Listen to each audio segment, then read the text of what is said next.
freaking first cut. Golly.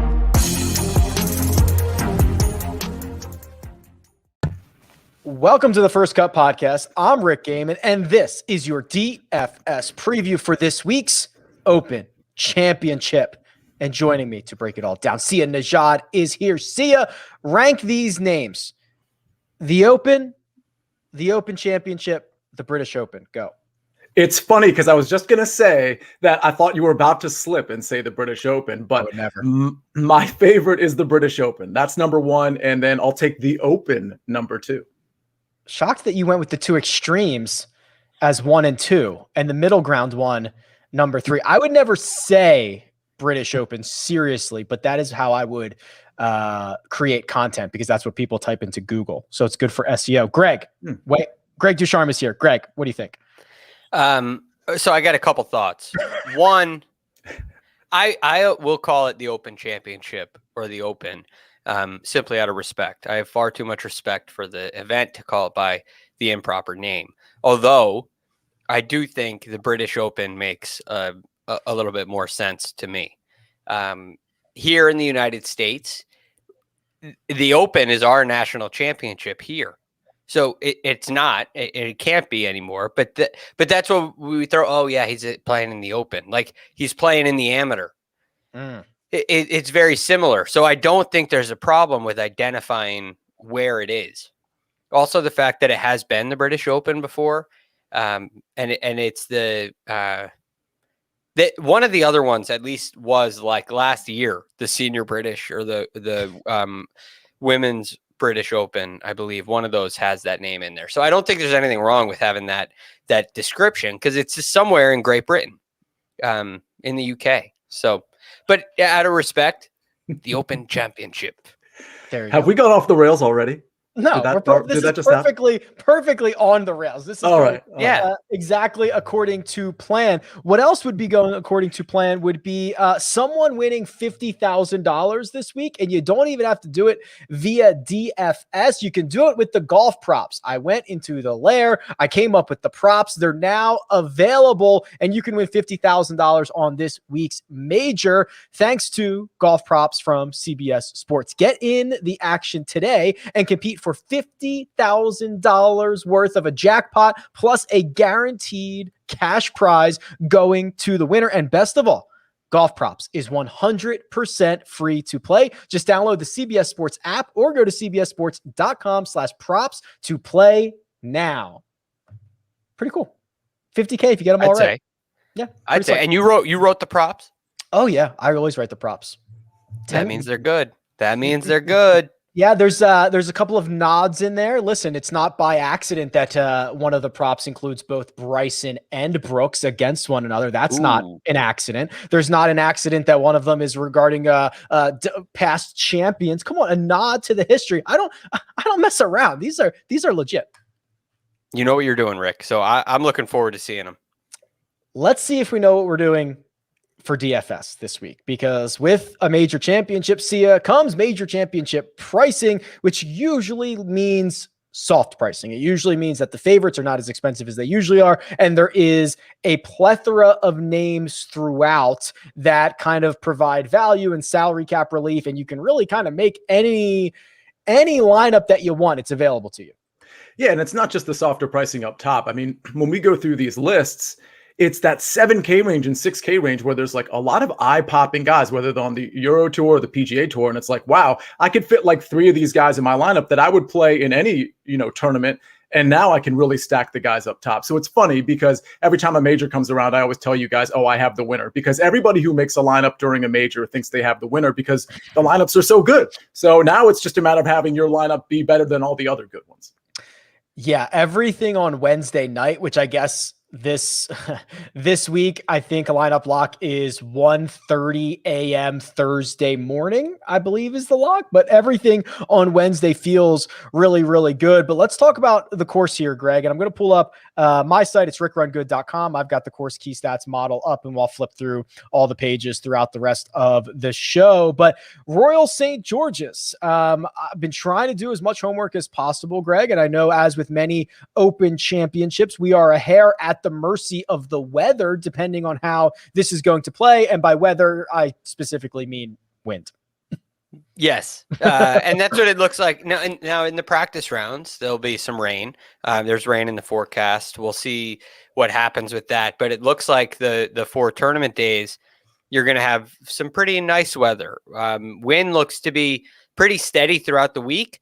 Looks to be in the 17 to 20 mile an hour range out of some variation of the north.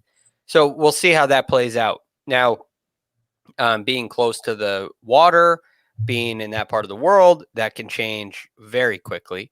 And a 20 mile an hour wind can play a lot firmer, and it can start to gust a little bit more. And that can, again, happen pretty quickly.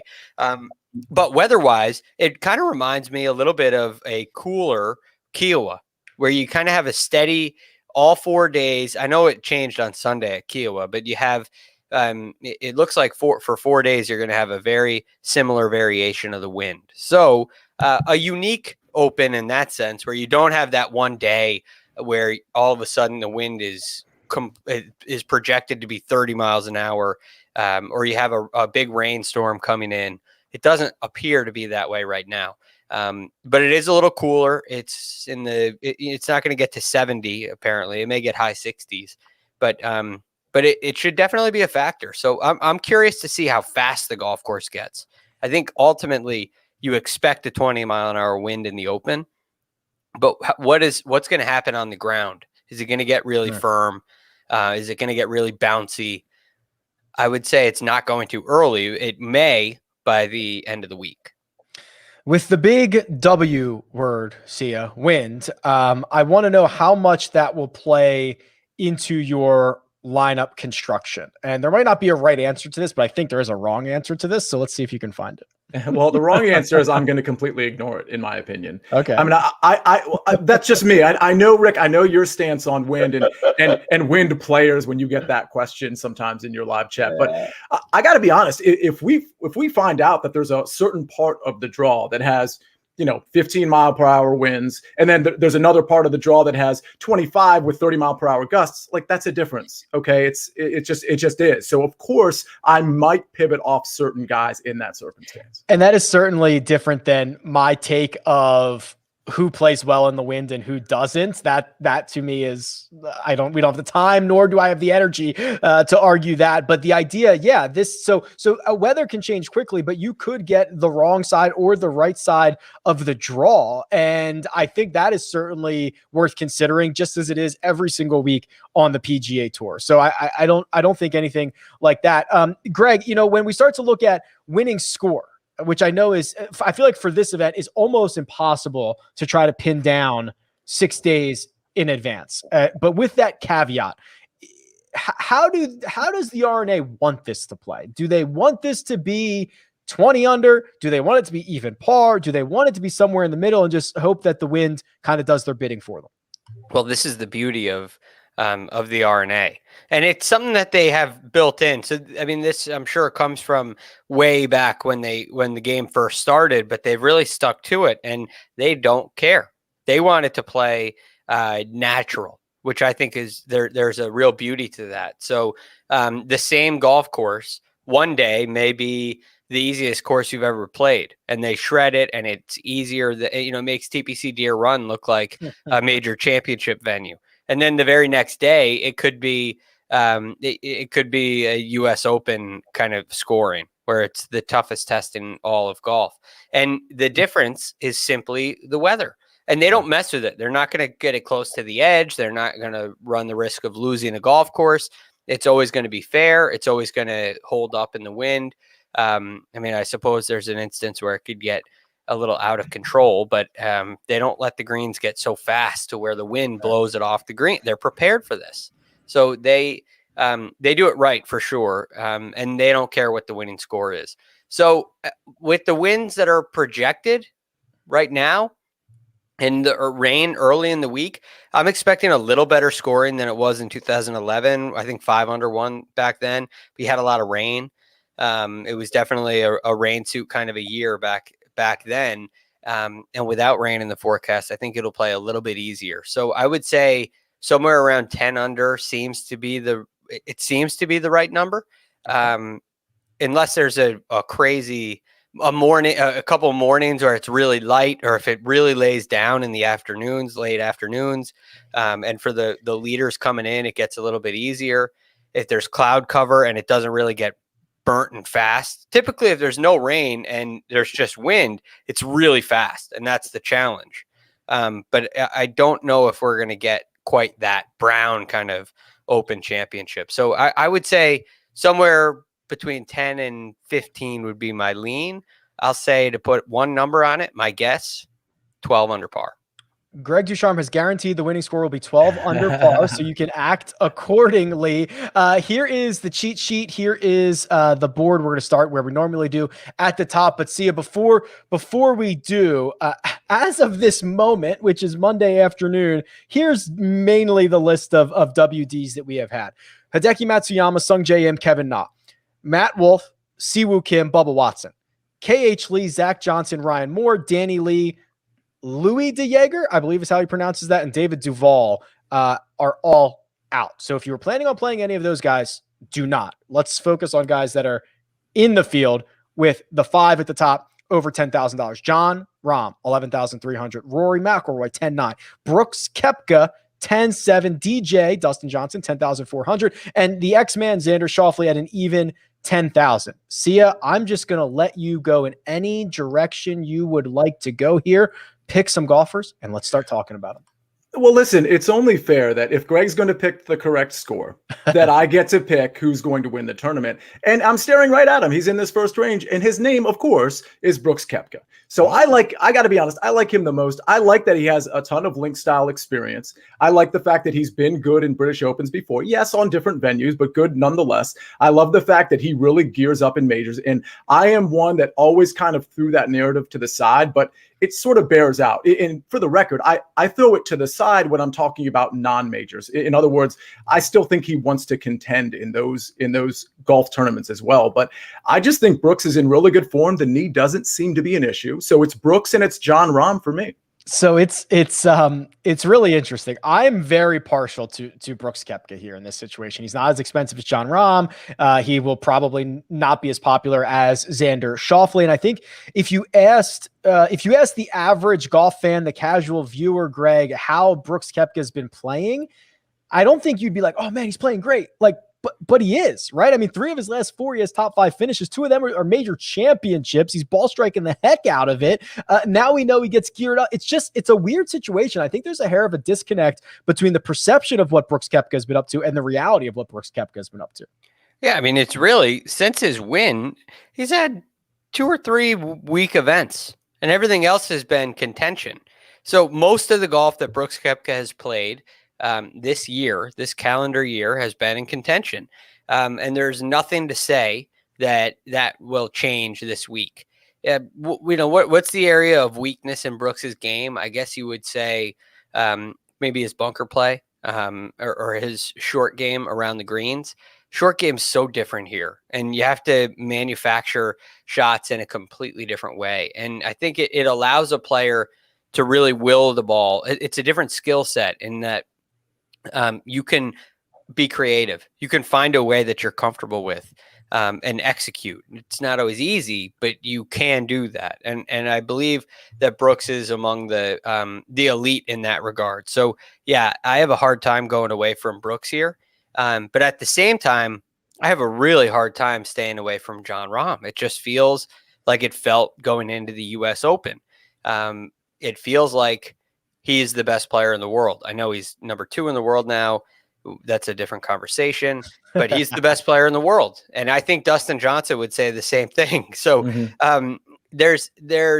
it's hard for me to stay away from Rahm because he's not a momentum player. He's just always really good. And when he has a putter that he's confident with, look out. And that's where we are right now with John Rahm. So I feel like Rahm is about to get another win, and I have a really hard time staying away from him. I know Sia and I disagree. I think Brooks Koepka may shoot 11 under, and John Rahm gets to 12. So I could go either way there, and there will be a portion of my lineups that start with Koepka, but I think I'm going to lean a little farther towards Jon Rahm. In Jon Rahm's last 3 starts, he has been beaten by a total of 6 golfers. He was 6 shots clear of everybody at the Memorial on Saturday night, withdrew after the positive test. He won the U.S. Open, and he finished, what's my math? T7 last week at the Scottish Open. Those are the only 6 guys that have beaten him in his last 3 starts. You want to go back further than that? He finished 8th at the PGA Championship. I mean, he's absolutely locked in. Absolutely. Yeah. And I mean, you go back a little bit earlier, he had a couple of strange events, but it seemed like everything was T5. He's got like 4 T5s on the year, literally T5s, not top 5s. No, tied literally for 5th place finishes. The Masters being one of them. So, and the match play being another one. So yeah, big events. He's not afraid of them. And I feel like this is the floodgates are open. I don't feel like they're opening. I feel like they're already open, and he's just going to roll with the tide and end up with a claret jug. Ooh, there's 2. That would be nice. When your 20th major, you win your first major for the first time, and then you win your 21st major appearance as well, and you get 2 back-to-back. That'd be special. Yeah, and we'd have a Rom Slam watch going into next Masters. It'd be, I don't know what we'd have to come up with a name for that, but you'd have something there. Yeah, it'd be like a Rombo Slam. I don't know. We'd figure it out. Sia, that leaves us with 2. So it doesn't. There are 2 big question marks here. One is Rory McIlroy, who I think as the week goes on, I'm going to convince myself that he's not that big of a question mark. And the other one is Dustin Johnson, who could I be any more neutral on? I think he's been fine. I don't know if $10,400 is a price I want to pay for fine. Any thoughts here? Yeah, I mean, if he's going to be super low owned and you're playing a big GPP, go ahead and play Dustin Johnson. But outside of that, in my single entries, in my cash games, I just don't see myself getting to Dustin Johnson. He's been, and I'm stating something that everybody knows that's watching this show, but he's been so underwhelming lately. And that's normally fine because you could say to yourself, well, okay, but he's an elite golfer and he can bounce back at any time. The only problem with that is the other 4 golfers in this range are sort of already in that bounce back mode, or have sort of proven over the last 3, 4, 5, 10 tournaments that they're really gearing up or they're in perfect form. So it just doesn't, to me, it doesn't make sense to lean on, oh, well, maybe he can pop now versus guys where I know that are already popping. So it's an ownership thing only for me if he's super low owned. Ben Cress is his worst putting surface. It's the only one that he doesn't gain strokes on. Greg, that leaves us with Rory, who I look at the Open Championship history. So here are his last 4 years. We know he missed the cut at Portrush. He took, I believe, an 8 on the opening hole after he popped one OB, right? As I'm remembering that accurately. Yeah, that's right. And the 3 before that were a runner-up finish, a 4th, and a 5th. He just won a couple of starts ago at the Wells Fargo Championship. What in the world do we do with Roars? Don't play him. Really? I think you go with Rom. I think you play Rom, or I think you play Brooks Koepka. I mean, these guys are proven commodities that every single time in major championships they show up. And to me, Rory McIlroy is just too big of a miscut risk. I don't think he has control over the driver. I don't think he knows where the ball is going. And I don't think he is the rough player that, say, a Bryson DeChambeau is. So, and Bryson, we can get to a little bit later. I'm not saying I'm high on him either, but I don't love Rory. I don't see really any positives other than his recent form. He missed every single fairway in the last round of the Irish Open. He missed the cut at the Scottish Open. I don't see a confident Rory McIlroy. It's risky to say this. He could prove me wrong. That's why he's the second highest priced player in the field. But when you have the guys that are surrounding Rory McIlroy right now, I stay away. And I see very little benefit in playing Rory. I do believe he'll be more popular than he should be. People are going to play Rory because he's Rory, and he's very good. And there's win equity there, of course. But I don't like what I'm seeing with him. I don't think he is as confident in his swing as he may be leading on. So I don't see a lot of good for Rory personally. We're not going to talk about every single player in the field, but there's one guy in the 10K range we haven't talked about. I imagine he's going to be incredibly popular. His name is Xander Schauffele. He has been tinkering with with that arm lock putting style. Now it seems as if he's going away from that early on Monday. He's in his practice rounds. He was not using it, which he actually putted better before without doing it. Maybe it took him a little bit to really gear up, but I think Xander's going to be maybe the most popular golfer on the slate. Yeah, he's going to be really popular, especially in this range being the lowest guy. And he's going to grade out really well in everybody's models too. Obviously, the ball striking is really great. Honestly, I don't think I'm going to play Xander, especially when he's popular. I like to lay off Xander because he tends to not close. But the putter thing is interesting to me because now it gives me some question. The putter hasn't been that bad for him, but we know, prior to the arm lock, he could really pop with the putter. That gives me a little bit more confidence in him in terms just from a putting volatility standpoint. I think maybe if he thinks he found something and that's why he's switching, this could be kind of maybe finally his moment where he actually closes a tournament. But I got to be honest, he's going to be really popular. Probably not for me. I will defer to the two guys I mentioned before. I'm thrilled, by the way, that he switched back because I think it was I do not like that he switched, and I don't like what he said about it, and I don't like anything about it. I think it was a terrible decision. If I were if I spoke to Xander, I would tell him not to do it. If I was his coach, I wouldn't let him do it. He's a great putter, and I'm all for trying to get better, but you got to understand, you got to have your roadmap here. And part of me feels like he was trying to prove something to not himself. And he's not at a point where if Phil Mickelson wants to prove a point and try arm lock because he's trying to say that it shouldn't be allowed, I'm okay with that. And I just got that feeling from Xander. Maybe it's unfair to say, but for him to switch because it's a quote unquote advantage, I think it proved an even bigger point in the other direction. So I love that he's back because it was one of the best putting strokes on tour. And he's one of the best putters on tour. And so I think I expect that to kind of come back to form. I expect a good week out of him. Popularity may stray you away, but I think he will be the most popular for good reason. I think he was trying to, I think it was a get rich quick scheme. He was like, well, I'm already pretty good at golf. I'm already a pretty good putter. What if this thing is just like a magic and I start to roll everything in? Let me try it. And then he's like, maybe not. Maybe not. It's an advantage, but not for everybody. $9,000 range. This is really interesting. Bryson DeChambeau is 9,900. Jordan Spieth, 97. Justin Thomas is 96. And then you get Louis Oosthuizen, who's been on an absolute roll. A couple of guys with no Open Championship experience in Colin Morikawa and Victor Hovland, and then Terrell Hatton rounding out this group. Sia, what do you see? Does Bryson get Aaron Rodgers to help him this week, or is that not a thing? Might need it, man. How good was Aaron Rodgers?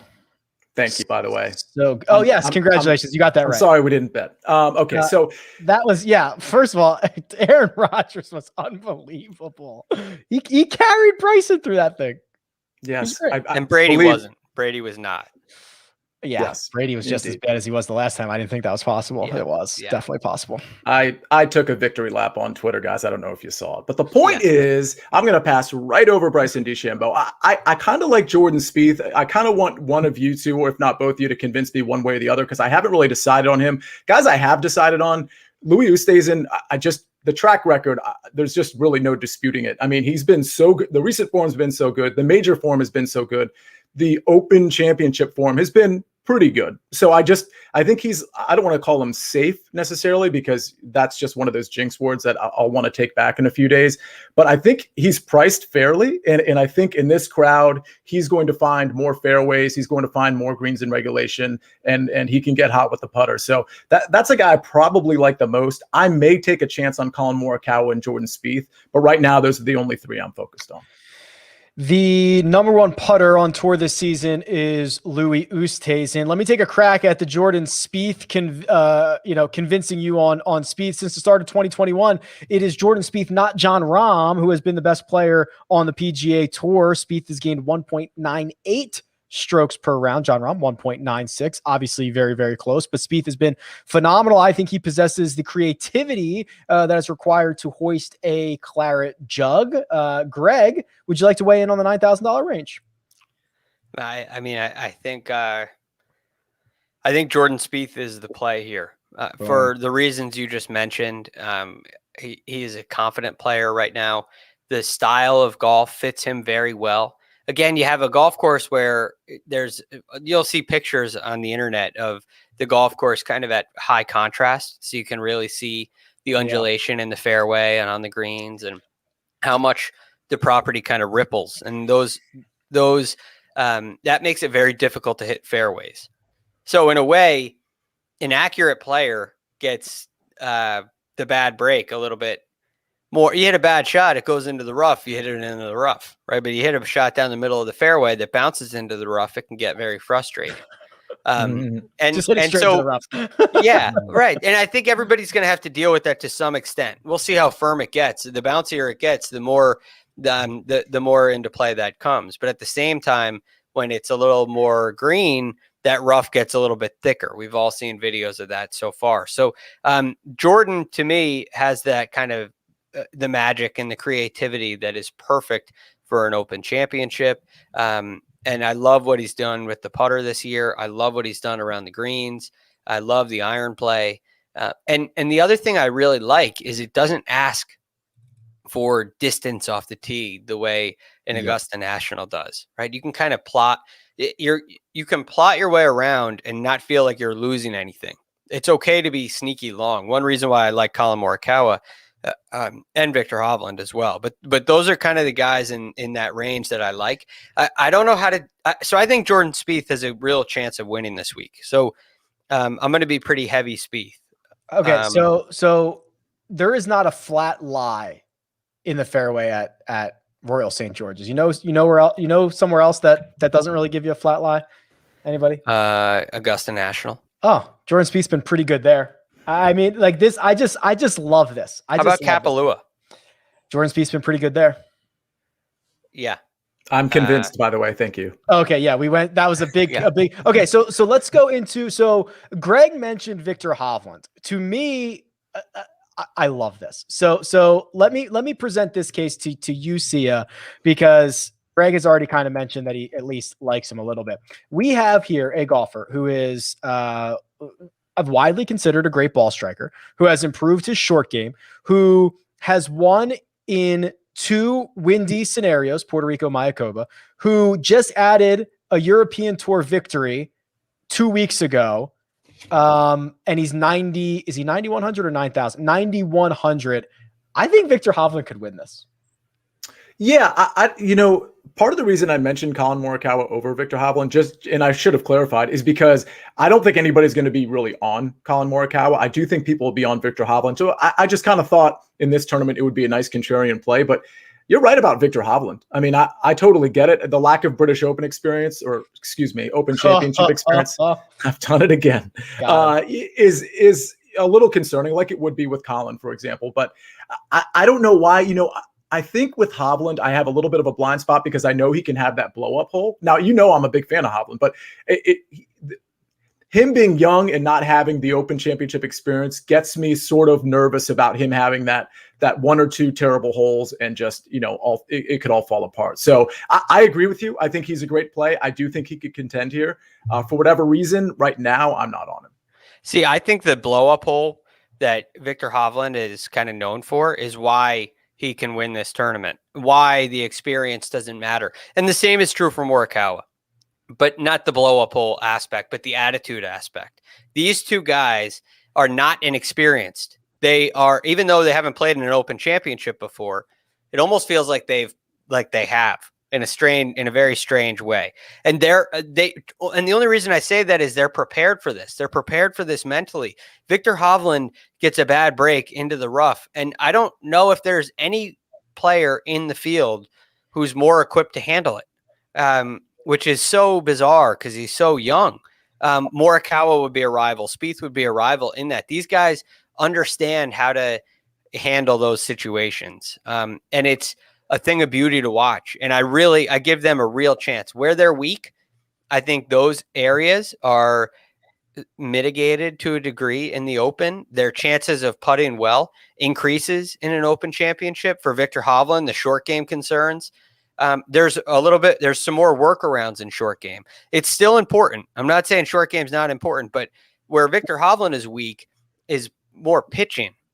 And so if he can utilize the putter a little bit more, utilize a 5-wood a little bit more, in a way, it can allow him to tap into a creative side more so than worry about his technique and pitching. So, I kind of expect these guys to both have a really nice week. I lean a little more Hovland to Morikawa, but see, I understand where you're coming from. I could go either way. Can I ask just like the around the green game though? And I know Hovland's improved, but if you look like last 36 rounds, last 24 rounds, it's not great. I mean, does that concern you at this venue? No, because I think it's different. I think it's a completely different style of short game. Statistics for me this week mean less than they do any other week on tour. They're almost not even worth looking at unless you just want to try to gauge someone's confidence.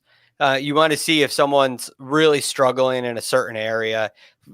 This guy's got the driver yips. Okay, that's not going to be good on any kind of golf course. But strokes gained off the tee isn't a metric where I'm drooling about if somebody's really good. Distance is a non-factor, basically.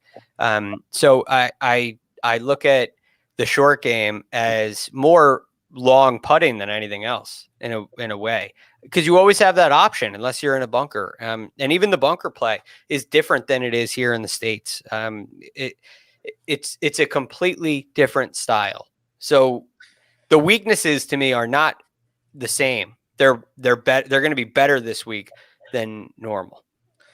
I want to move on to the 8K range, but I can't let you guys off the hook by skipping Bryson DeChambeau at $9,900. So Sia, how are you going to approach Bryson this week? No Bryson for me. I am going to stand on what I said this day, 7 days ago, when I said that I thought Aaron Rodgers was going to be bailing Bryson out. I don't like the game. I don't know that he's a really good course fit. I hate the approach game right now.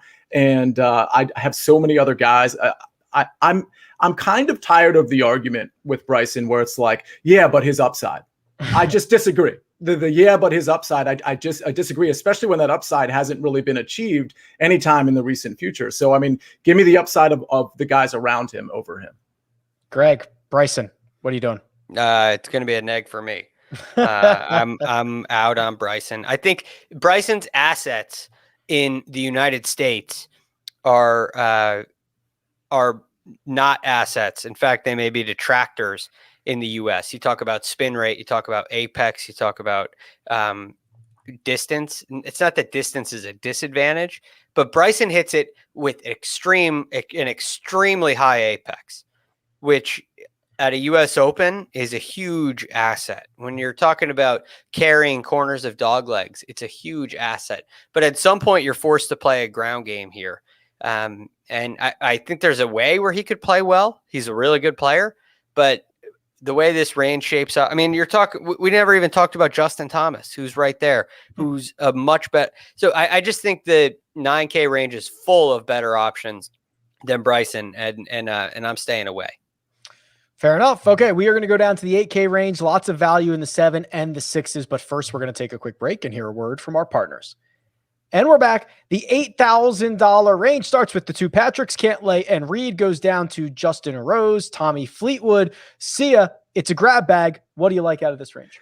I love the top two there. I can't believe Patrick Cantlay is in the 8K range, to be honest with you. I think he's way better than that. I mean, we'll notice that there's just, I guess I want to call it misprice. So far in this week, I've heard, misprices with respect to guys that are lower in the field, and we'll address that. But I think this is a misprice too. And I think Patrick Cantlay, I mean, he's been doing everything really well. He's been a little erratic off the tee. He hasn't been finding a ton of fairways lately, but that's okay. We just talked about how that might not be a huge issue relative to some of the other things we're looking at. Approach game has been there. Off the tee game overall has been there.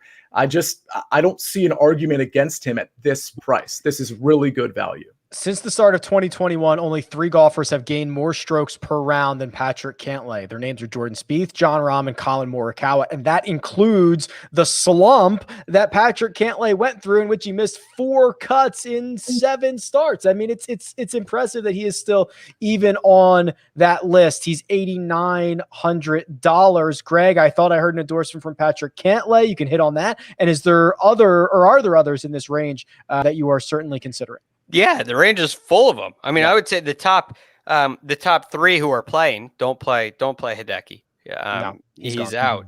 But Cantlay, for all the reasons Sia mentioned, he's also a very creative player. He likes to move if you talk to his coach, he moves the ball. He shapes it on every shot. He visualizes in that manner. So I love Cantlay for that reason. And Patrick Reed's very similar. These guys are not necessarily ball strikers, they're shot makers, which doesn't mean they hit the ball poorly. It just means they maneuver the ball around a golf course. And you picture the helicopter finish for Patrick Reed that won him the Masters.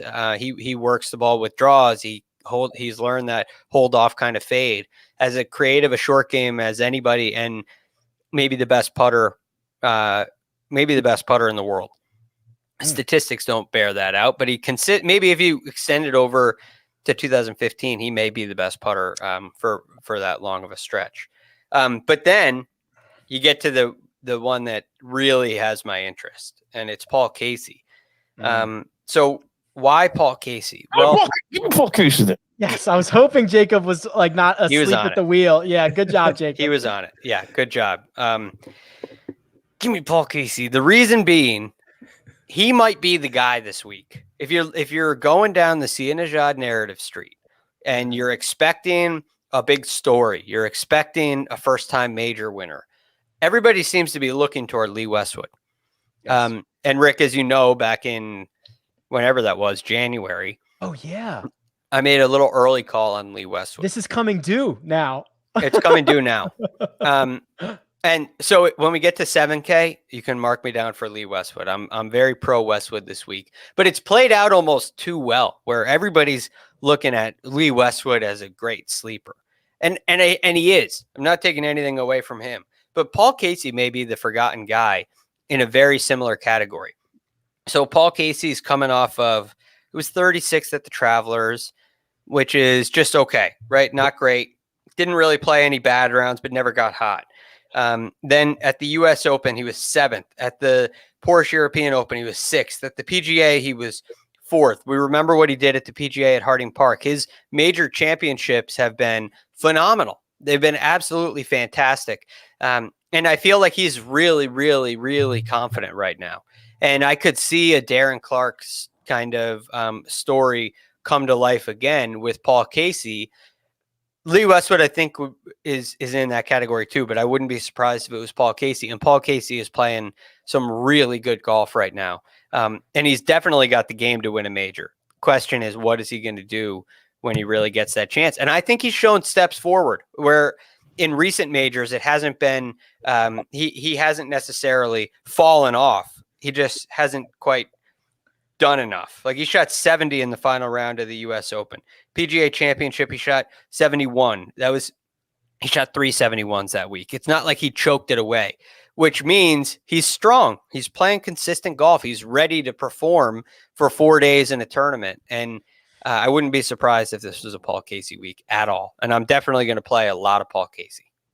So, Greg, you said something that got me curious. You said if you go back to the start of 2015, Patrick Reed's probably the best putter, and I was like, oh well, let me check this out. So I did.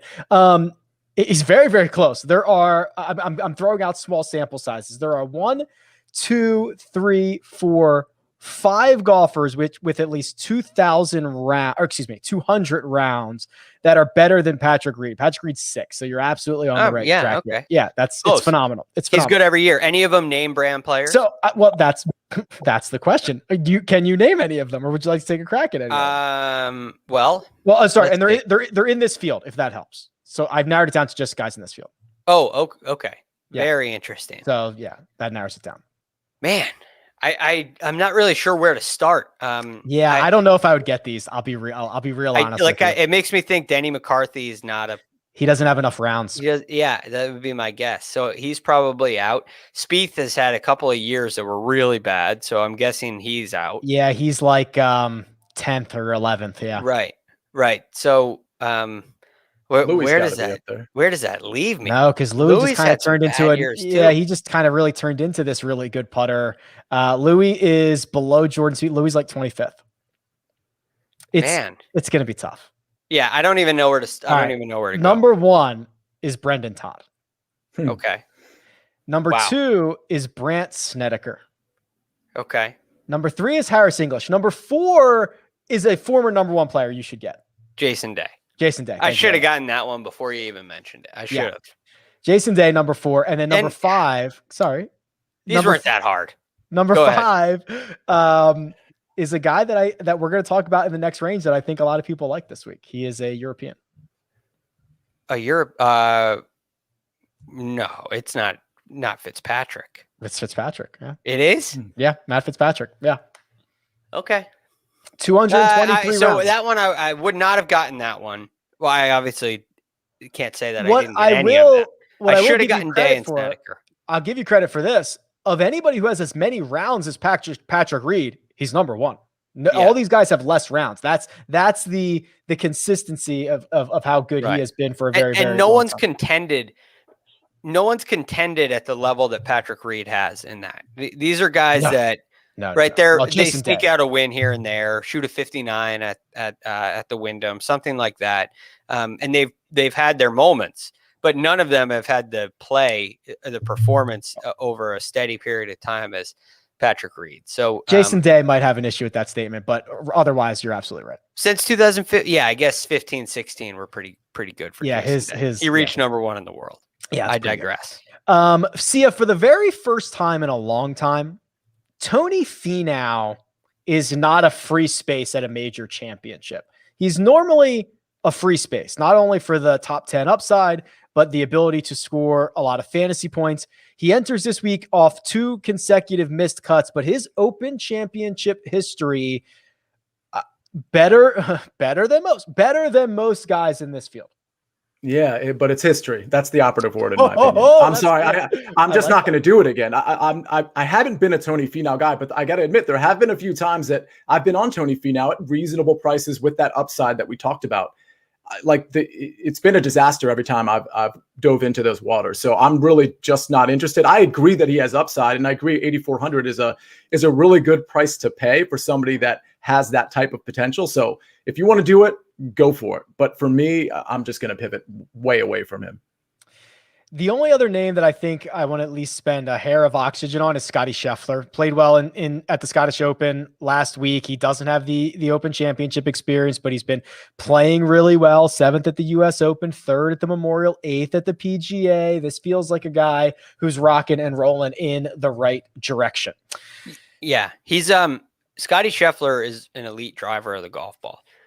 He's a really, really good driver. And although his strokes gain approach numbers aren't great, they're not terrible.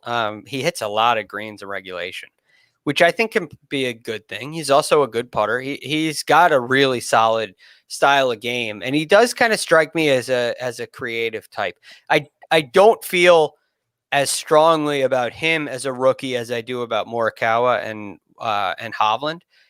I don't know if I have a great reason why. I just don't see him with the same kind of attitude and strength that they have. Maybe that's unfair, but he's not a bad play because he has a lot of upside too. He has win equity, even though he hasn't won yet. I really think he has the ability to win a major championship right now. I don't think he has to wait. The only question is, does he believe that he can win now? Does he believe that his first major can be an Open Championship? And unfortunately, he hasn't really proved that to me. So that's where I wonder. But he is definitely a solid play. The 7K range stacked starts with the aforementioned Matt Fitzpatrick and our technically defending champion, Shane Lowry, goes all the way down to, let's see, Victor Perez, Henrik Stenson, Matt Kuchar, Brandt Snedeker, Billy Horschel at $7,000 flat. See ya. I have a feeling you like this range. I mean, what's not to like? There's so many guys you can make an argument for. It's going to be really tough to. And by the way, this is where kind of the wind issues come up. If you can't decide between a group of guys in the 7K range and it becomes Wednesday night and we know there's some sort of edge, maybe that's where you end up, taking a stand on, let's say, a Matt Fitzpatrick over a Jason Day, for example. I do like Matt Fitzpatrick. I do like the price, but I got to be honest, I will play him. There's so many other guys I like in this range, though, that I think if he's going to be really popular, I think I can pivot. Some of the guys I like, we talked about Harris English a little bit on the First Look show yesterday. I think Harris English is in such good form. Again, we talked about it over the last month or so where he had that back injury, and then all of a sudden, like Greg anticipated, he just shot back to form, and he's striking the ball so well right now. I think he's really underpriced. A few other guys I like. Listen, Daniel Berger, pretty to me, even though he doesn't have the best open track record, it's a misprice in my opinion. I don't think he should be. Is it 7,400? Yeah, he's 7,400. The recent form is not great, but it's not really bad either. I think he has plenty of upside here. I'll mention just two other names that I think are going to be kind of lower owned guys. I don't know that. Cam Smith is one of them. I mean, the metrics don't jump off the page to me. They never do with Cam Smith, but this is the type of course, and we've already talked about it, where you're looking for like technicians, magicians, if you will. And I think he sort of fits that profile where, like the Patrick Reeds of the world, where he can just kind of, the shot shapes, be creative. He can just kind of make it happen in spite of the fact that, let's say the approach numbers don't look very good. The last guy I'll mention, Sergio Garcia. A guy, by the way, Rick, who's pretty good in the wind, which I know you take exception to that comment, but Supposedly. I wonder, and Greg and Rick, I wanted your opinion here too. My understanding is the greens are going to be a little slower out here versus some of the other, events that we've had where the centimeters, been 10 plus. I wonder if that helps a guy like Sergio. I think it does, Greg, but I do want your confirmation. There you go. So I think we got a good ball striker. We got a guy who has plenty of links experience. We got a savvy veteran, a guy that nobody's going to be paying attention to because he's such a disaster with the putter. I have a feeling about Sergio Garcia. Yeah, the greens, Greg, correct me if I'm wrong, they kind of have to be slower when you get an exposed course like this. You can't run the stimp to 13 and have the wind blow these balls all over the place. Right. And so they don't do that. They don't allow for that. There's also some dramatic undulation and parts. So if you have long putts, you may have some really, really big ridges to navigate.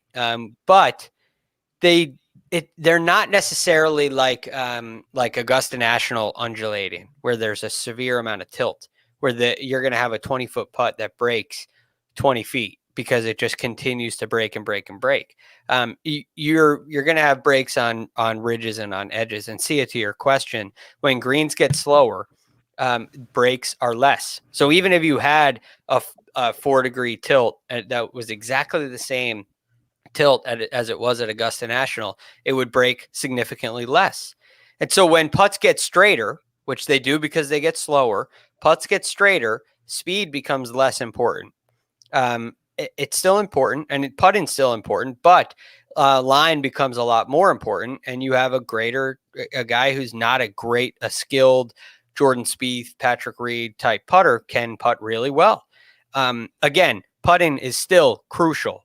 It's a very important thing, but you're more likely to get a Henrik Stenson fill it up on the greens than you are at Augusta National. He's much less likely to do it there than he is at an Open Championship. So I like a Sergio Garcia is an interesting pick. He has his last 2 starts have been really good. He has 10 top 10s in Open Championships, although none in the last 3 starts. But his record is stout. And if you're following along with the narratives, this is another possible narrative because he's had many, many close calls here at the Open Championship. And back in 2011, because I know everybody was wondering, he came in tied 9th. So I think Sergio is a really, really solid play. I kind of like Alex Noren. He's 7,200. I don't mind the miscut last week. He's been piling up top 25 finishes, just missed out on a playoff, at the Rocket Mortgage Classic 2 weeks ago. His 3 Open Championship starts since 2017, 6th, 17th, 11th. That is pretty good golf. Greg, we kind of teed you up on Sergio Garcia. Were there others or someone else in the 7K range that you wanted to make sure we talk about before we head out to the 6Ks?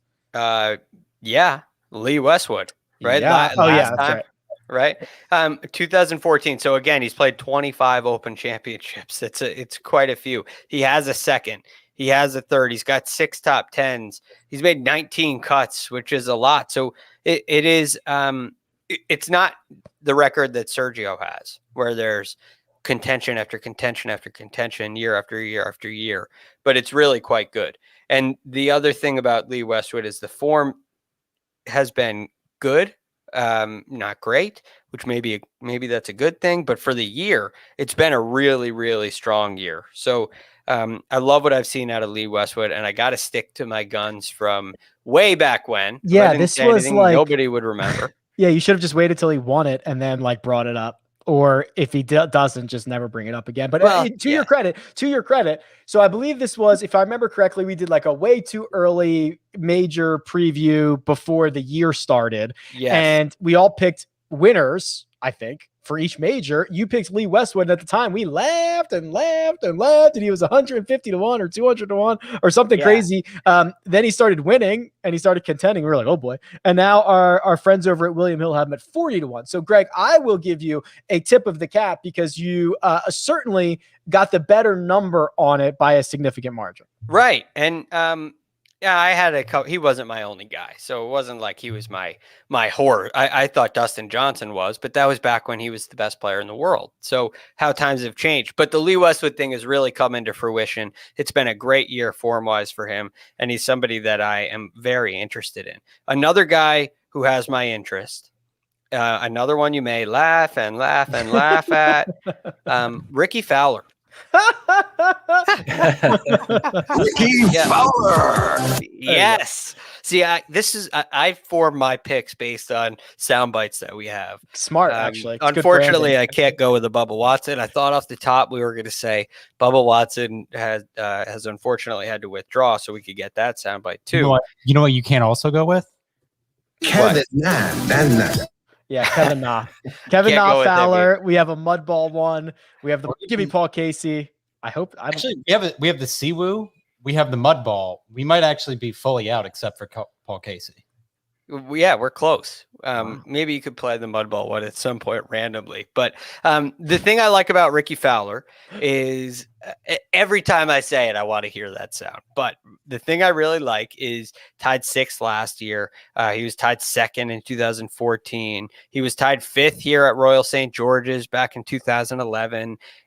He's only missed 1 cut in his career here. He's made 9 of them. So I think Ricky has put together a really solid Open Championship resume, and he likes to play a creative style of game. He likes to work the ball. I remember being down at Medalist and watching all the guys, and Ricky was there all the time, and he moved the ball a lot more than most players. Most players, very straight. It's impressive, but very straight. Ricky moved it significantly, and they worked on that. So that kind of creativity, I think, is an advantage. His short game has been great all year, and I think it will continue. The putting has really come around for him. And the Travelers was a weak event, but I think that was kind of a one-off. He started to get a little bit better with his he's had 3 of his last 4 starts have been top 30 strokes gain approach finishes. And for a guy that's 146 for the year, that's pretty good. It's a marketable change. And looking at his swing, he's really made some nice changes with John Tillery, and I think it's starting to come into form. And he's at a point where he can play golf now. So I like the direction Ricky's going in, and I think an Open Championship could be the perfect landing spot for him to really make some noise. We got to get down to the $6,000 range. And Sia, do you just want to do the Sam Burns stuff now or later? Let's get it over with now. All right. Sam Burns is $6,300. It is To me, a very obvious misprice for a guy who is a PGA Tour winner this year. He's 80 to 1. You start to look at some of the names around him; they're like 300 or 400 to 1. It's a mistake. It's a mistake price, right, Sia? Yeah, I think it is. I wonder though, Rick, where do you think the price should be? If you told me he was 73,000, I wouldn't be surprised. 7,300. Yeah, I think 73,000. I'd be very surprised. 7,300. Yeah. Wow. Nobody would play him. You can't anybody but Sam Burns. You can take anybody but Big Sam time Burns. contrarian play. Yeah, 7,300. I think that's right. I think it's probably 7,300, 7,400. Makes sense. I'll be honest though. I'm not sure.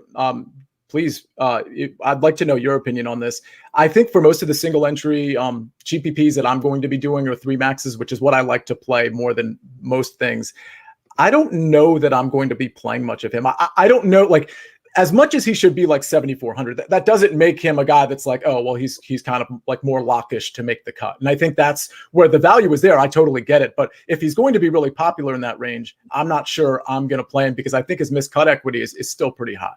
Yeah, so that's the problem. If this was basketball, if this was football, you have a lot more consistent results. There's still a really good chance Sam Burns misses the cut, even if he is $1,000 mispriced. Now, with that being said, I think the really valuable part to Sam Burns is on a week where the pricing is already very soft, you could go ham and cheese with him in your lineup. I mean, you can get whatever you want, any way you want it. It would really be interesting, and it's not a true scrub punt like you would normally get down here. So that to me is the bigger value than just being like, oh my God, Sam Burns should be $1,000 more expensive. He's going to go win this thing. Like, no, I think he's still a risk, but I think that he would open up a lot of really intriguing builds for you. And to me, that's the only reason I completely agree with what Sia said. It's like, if you feel like you want to get Xander Schauffele and Brooks on your team together, that's how you do it. Because honestly, the 6K range is not that impressive. Although pricing is softer, the real benefit to the softer pricing to me is in the 7K range. When you get to the 6K range, there's still a lot of the things we normally deal with in the 6K range where there's much more miscut risk. And there's miscut risk from the very top of the board all the way to the bottom because it's an open championship and that's just the way that it is. But there doesn't seem to be a home run play down here. But that being said, I think the closest thing to it, I think the safest play in this range is Charlie Hoffman. And he has played some pretty good golf in open championships. He has missed the cut 3 times, but not since 2015. He has 2 top 20s in his last 3 starts here. So he's played some good golf, not great. But this year, I think, is just such a strong year for him. It's hard for me to look away. And I'm much more comfortable going with a Charlie Hoffman than I am with Sam Burns, even though there's a $400 price difference. I still think Charlie Hoffman opens up a lot of options in your pricing, and I feel like he's a safe play. So he's a 30th at the Travelers. The U.S. Open didn't go great, but he made the cut. Memorial was the same. Charles Schwab Challenge, he came in 3rd, and that was the end of his really hot streak. But I don't feel like I don't think that's gone. I think he had a couple. The Memorial and U.S. Open didn't go great for him. So what? I still think he has a real chance of making that happen this week. I've been burned by Sam Burns in 2 major championships this year. Might as well just make it 3. We'll figure out how that one goes. I understand that. I can understand that. I'm partial to Lucas Herbert, who has played well here on the on the PGA Tour for his last 2. Just won on the European Tour, just finished 4th in Scotland last week. Sia, Ryan Palmer is at the top of this range. I'm assuming that is a little bit inspiring for you, but who else in this $6,000 range is moving the needle? Yeah, I like Palmer because I don't think a lot of people will be on him. He also tied with Herbert, tied for 4th last week at the Scottish Open. His experience, his British Open Championship experience is plentiful. So I think he's an interesting option, especially at low ownership, which I anticipate. Stuart Sink is interesting. He's got the Open experience, of course. Recent form is really good. This year, he's just been really good. He's good off the tee. The ball striking has been good. A couple other names. Richard Bland. I was on him a few weeks back, and I think, he won the British Masters, which I believe was back in April or May. So he has, he can close tournaments. Not that he's going to win this one, but he has been pretty good lately. And then we'll just mention Chris Kirk and Matt Jones. Chris Kirk is, I think, 6,400. He's super cheap. I think Matt Jones is a really good course fit here. One other name I'm going to throw out there, because you mentioned Charlie Hoffman, Greg, and I totally agree with you. Great ball striker. If you ran models anytime in the last 6 to 8 weeks, Charlie Hoffman would be in your top 5, almost no matter what, and almost no matter how you did your model. Another guy that fits that description, and who may, I emphasize may, I italicize it, may have a better experience putting this week, is Keegan Bradley. And again, he's 6,800. I understand the sentiment and the reaction, but I just think, listen, I just told you that I kind of like Sergio Garcia, right? So I think there's guys that are really good ball strikers that you could potentially take a chance on. And Keegan at 6,800, I don't mind putting him in a GPP. Yeah, I understand where you're coming from, Sia. It just doesn't sit very well with me. I get it. Doesn't feel, Charlie Hoffman to me feels like you just came home after a long day and you have a nice meal and you get in bed and it's nice and comfy and warm and you know that all is right in the world. Okay, that's where Keegan Bradley does not feel that way. This week he's in the 6K range. I feel really good about Charlie Hoffman. Keegan Bradley, I feel like that is risky behavior, very risky. And it's like eating gas station sushi is Keegan Bradley. That's a great, the soy sauce is great and it can mask any flavor, and the food dye as well, but you just don't know what you're really getting. So I'm so upset with Keegan, man. He was laying the blueprint and I was like, yes, it's coming. And then, his last two, he's been just horrible with the putter again. That is what he had been avoiding for a long time. So I don't know if that was just a couple of, 2 months worth of a blip, or I don't know what's going on anymore. I've lost my Keegan compass. I have no idea. His open experience is really pretty bad too. So what that means is nobody's going to be on him. And so I'm going to win all the money because I'm playing Keegan Bradley. I like it. I can see the avenue there, Sia, but it's a small avenue, admittedly. I got one other guy that I'm interested in to a degree. Sure. And he's an American. I thought he was going to have a breakout year this year, and it's been pretty good. Hasn't quite been breakout, but it's been pretty good. Taylor Gooch. I think I wouldn't be surprised if he put together a really nice week. He's been on nice form lately. He's played well in big events. So I think he could be an interesting option as well. He's also the same price as Adam Hadwin. But I'm pivoting off of Hadwin to Gooch for myself. You're the only guy who has to pivot off of Adam Hadwin. It's usually not highly owned enough. Gooch, very good ball striker, almost always sub 10%, and he certainly will be this week as well. Gentlemen, absolute pleasure as always. We are not done by any stretch of the imagination this week. Tuesday is your mega preview pod. Wednesday, a little something special on Wednesday, looking like 6 p.m. Eastern time for a YouTube exclusive. So make sure you join us on YouTube. First Cuts Pod, I believe, is the YouTube extension. You'll find it. But for now, let me thank producer Jacob, does all the hard work behind the scenes. That right there, that's Sia Nejad, who you can find on Twitter at Sia Nejad, and Greg DuCharme, who you can find at The Real GFD. You can find me at RickRunGood. This has been The First Cut, and we'll catch you next time.